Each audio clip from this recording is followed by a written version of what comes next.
Hey guys, welcome back to the kitchen. So today we're going to do a cooking video, but before we get into that I want to do a quick update. So as you can tell on my channel, I tried to do a live cooking session on YouTube because I tried to do it on Twitch, but I was having a bit of difficulties with the lag. So when I tried YouTube it worked, so I just need to get all the fine details down with streaming on YouTube. So I will stream on YouTube from now on, and in the future maybe Twitch when I get a new equipment, because I think what the problem is my laptop isn't that great for streaming on, so neither is my PC, so I'm just going to try to save up a bit of money, get a new laptop or a PC and take it from there. But from now on I'll try to do my best streaming on YouTube with my laptop. It does stream but not very good quality, but it's something I want to do, and that's going to be that. So today's video, as you can tell, I've done a lot of savoury dishes. I've not done anything sweet, so I thought let's do something sweet.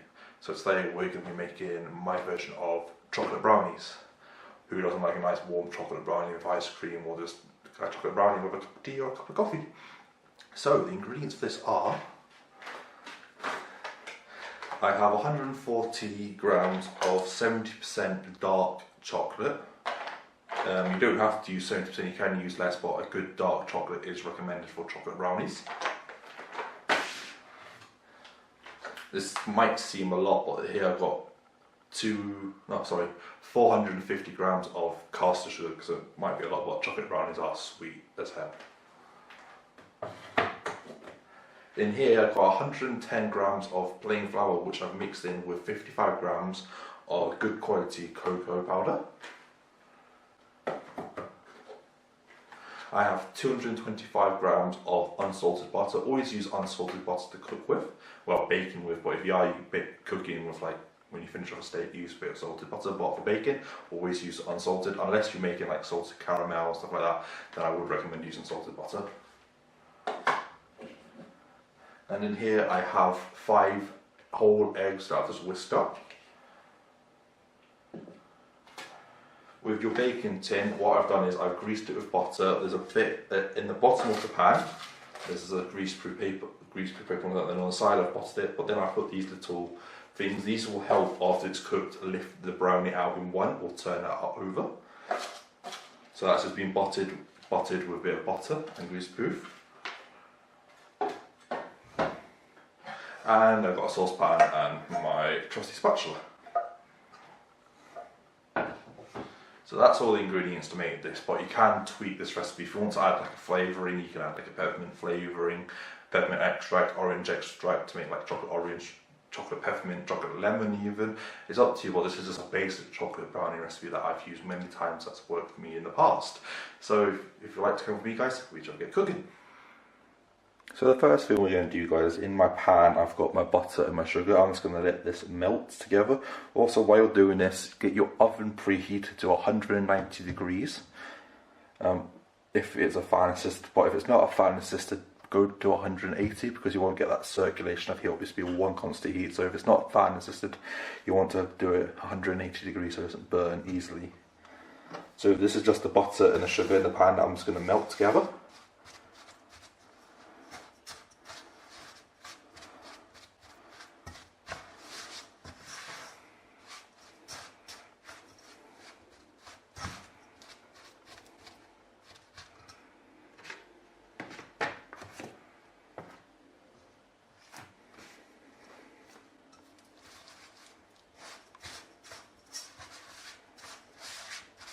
So I'm just going to let this now melt in the pan.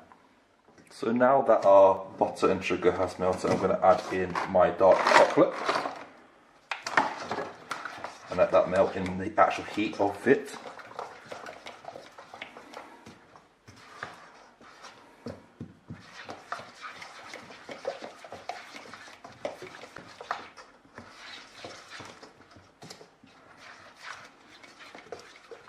You want to keep mixing.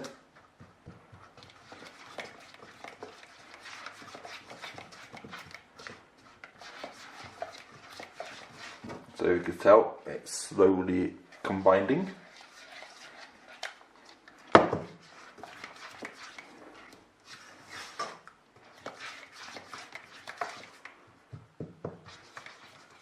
if it's taking a bit of time, just put it back onto your heat. The heat from your stove will just melt it.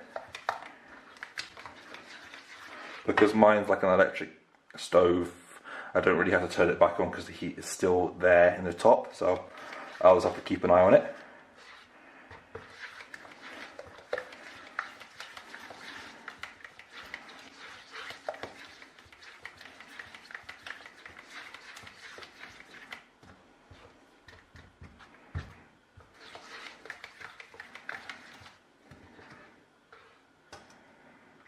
We've just got one more piece to melt and then we'll start adding the rest of our ingredients.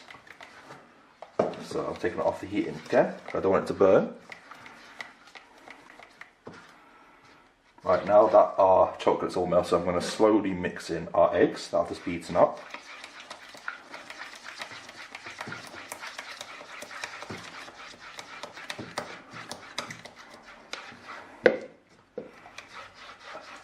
And lastly, I'm going to add in our flour and cocoa powder. And incorporate all of that in together.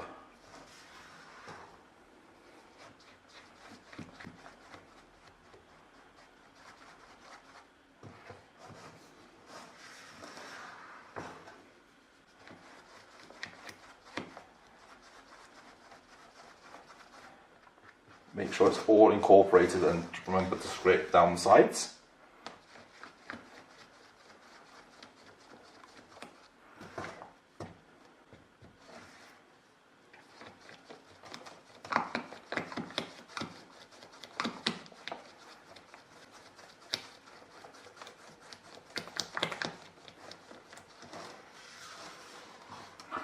Scrape down the sides one more time.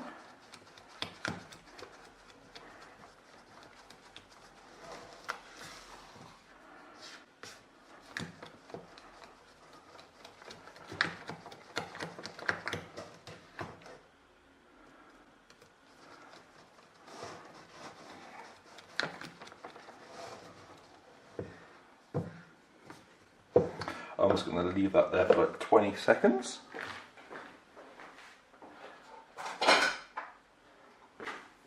And we've got a whisk now. I'm just going to give it a whisk. Use the whisk just to break down any lumps.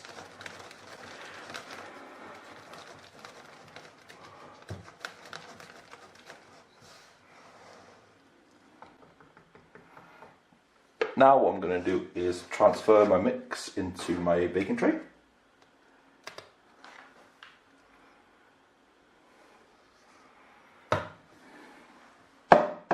So now, it's in my baking tray, this is going to go into my oven for about 30 to 40 minutes. And how you tell it's done that when you touch the top is quite firm, and then if you get like a skewer and skewer it, the centre is still a bit gooey, but not that gooey. So I'm going to put this in my oven and come back to you in about 30 to 40 minutes. Right guys, so our brownies have now baked for about half an hour in my oven, but it might take, like I said, 30 to 40 minutes in depending on your oven. So as you can tell, the cracking from the brownie is meant to happen because you see brownies are cracked. So it's lovely and hard on top, and on the inside it's still a bit gooey, which is what, not too gooey like it's raw, but it's cooked. And then as you can tell, I had a bit of batter left over, so I've just done this one. This one I've not lined it because what I would do with this one, this is like a straight to table serving one. So out the oven, serve it like that, have it for like a date night, work through there, sprinkle it with ice sugar, have a dollop of vanilla ice cream on it or chocolate sauce, and that's basically like a meal ready to go. But this one here now, what we're going to do before I take it out of the tin, I'm going to let it completely cool because I don't want it to break when it's hot, because when it cools down it'll tighten up more and it won't be likely to break up. So I'm just going to cool this for about an hour now. So that's about it. So I'll come back in an hour, remove this and slice it up. So guys, our brownies have cooled down. I have portioned them up. So what I've done with my brownies are, I've cut them down in the middle and I've made per side. I've got 4 brownies per side. You can go thin if you like, but then all I've done is just dust the top with ice and sugar. So these are the individual portions ones. like I said, and with the other one can be served straight away to the table, dollop of ice cream, a bit drizzle of chocolate sauce or caramel sauce. There's like a hot or warm brownie dessert for whenever you like. So if you do that one, the best bet is while you're eating your main course, get that in the oven, because that takes about 15 minutes to bake, because that one came out before my big one came out. So I hope you guys have enjoyed this video. Like I said at the beginning of this video, I am sorry about the streaming. I am going to sort it out. I'm going to use YouTube to stream now, because like I said, all these videos go on YouTube, so why not use the website that I put videos on. So I'm going to start streaming on YouTube, hopefully get a new laptop soon in the future, hopefully for Christmas or the new year. So I hope you guys have enjoyed the video. Please subscribe to my channel, comment on my videos, go check out all my other videos out, go check out my website, everything else. I'll leave links in the description to my Instagram, Twitter account, Facebook account, YouTube account, well, you should know my YouTube account, my everything, website, sorry. So also what I'll do from now on is I'll put, even though I said what the ingredients are in the beginning of the video, in the description box, I will type them out as well with a brief like instructions just how you make it. So I hope you guys enjoy this video. As always, let's keep cooking and baking. Thank you so much for watching.